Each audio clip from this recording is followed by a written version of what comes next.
আমাদের মামলাগুলো প্রত্যাহার করানো হয় ষড়যন্ত্র হচ্ছে। আরেকটি গণতান্ত্রিক রাষ্ট্র ব্যবস্থা দ্রুত কায়েম হতে না পারে তার ষড়যন্ত্র হচ্ছে। আজকে শুধু আমাদের বলতে হবে না, আমি সরকারকে বলতে চাই, ষড়যন্ত্রের জাল ভেদ করে দ্রুত নির্বাচন দিয়ে জাতিকে বাঁচান, আমাদের বাঁচান, আপনারা বাঁচান, দেশকে বাঁচাতে হবে। দীর্ঘদিন মেয়াদের জন্য তত্ত্বাবধায়ক সরকার না, আপনারা সংস্কার করবেন। এই সংস্কার করতে একদিনের এক বছরের না, কিছু জিনিস আছে, অর্থাৎ চলমান প্রক্রিয়া যতদিন দেশ থাকবে চলবে ততদিন থাকতেই থাকবে। শেখ মুজিব সংস্কার করে নাই না, করে নাই? বৈধ হোক অবৈধ হোক, নিজের দলকে একক করার জন্য সে গণতন্ত্রকে ধ্বংস করে সংস্কারের মধ্যে দিয়ে বাকশাল করে নাই। উনি বলেছেন না সমস্ত দল বন্ধ, একটা থাকবে, কি থাকবে? বাকশাল। সংস্কার করে নাই, সে গণতন্ত্র ধ্বংস করে দেয় নাই শেখ মুজিব। সে ৭৪ পূর্বে গণকণ্ঠ নামে একটা পত্রিকা ছিল না, সমস্ত সংবাদপত্রের স্বাধীনতা ধ্বংস করে দেয় নাই। সমস্ত স্বাধীনতা ধ্বংস করে বহুদলীয় গণতন্ত্রকে ধ্বংস করে দিয়ে প্রায় ৪৫০ পত্র পত্রিকা বন্ধ করে দেয় নাই।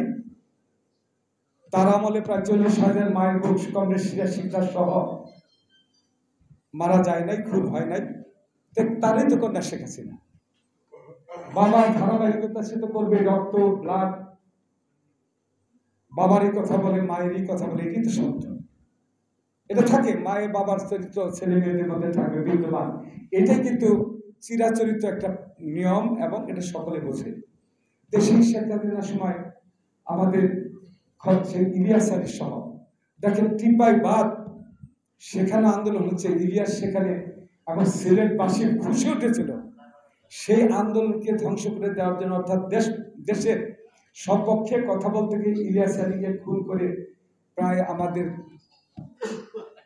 ১,৫০০ থেকে ২,০০০, সর্বশেষ পর্যন্ত ২,০০০ মায়ের বুক খালি হয়েছে, খুন করেছে, সন্তান পিতাহারা হয়েছে, স্বামী তার স্ত্রী তার স্বামী হারা হয়েছে। যেটা শেখ মুজিব করেছিল সেটা এই শেখ হাসিনা করেছে। বেগম খালেদা জিয়াকে কারাগারে নিয়েছিলেন, শেখ হাসিনা ভেবেছিলেন বেগম খালেদা জিয়াকে কারাগারে নিলে এই দলের নেতৃত্ব দেওয়ার আর কেউ থাকবে না। ঠিক আছে, কারাগারে নেওয়ার পরে তারেক রহমান জাতির শ্রেষ্ঠ সন্তান হিসাবে ম্যাডামকে যখন কারাগারে নেওয়া হয়, তাকে সাজানো হয়, ভারপ্রাপ্ত চেয়ারম্যান জননেতা তারেক রহমান বলেছিলেন, যে ঘোষণা দিয়েছেন জিয়াউর রহমান তার নেতৃত্বে স্বাধীন হয়েছিল, যে ঘোষণা দিয়েছিলেন আমাদের নেত্রী গণতন্ত্র প্রতিষ্ঠা না হওয়া পর্যন্ত আমি বেগম খালেদা জিয়া বিধবা কাপড় করে রাস্তায় নেমেছি, আমি রাস্তা থেকে ফিরে যাব না। তার নেতৃত্বে স্বৈরাচারী এরশাদের পতন হয়েছে। সেই বাবা এবং মায়ের ধারাবাহিকতায়, ওই রক্তের ধারাবাহিকতায় জননেতা তারেক রহমান বলেছিলেন, এই স্বৈরাচারী শেখ হাসিনা পতন না হওয়া পর্যন্ত আমি তারেক রহমান জাতির সাথে একত্রতাবদ্ধ নেই, যে কোনো আন্দোলন সংগ্রামের মধ্যে দিয়ে এই স্বৈরাচারী শেখ হাসিনাকে পতন ঘটিয়ে ছাড়বো। তার নেতৃত্বে জাতি ঐক্যবদ্ধ হয়েছে। বিগত নির্বাচনগুলিতে আমার যাত্রার নির্দেশে জাতি ঐক্যবদ্ধ ছিল বলে আমরা 18 সালের নির্বাচনে, আমরা সর্বশেষ মধ্যরাতের নির্বাচনে, প্রহসনের নির্বাচনে দেখে আমরা নির্বাচনকে বর্জন করেছি।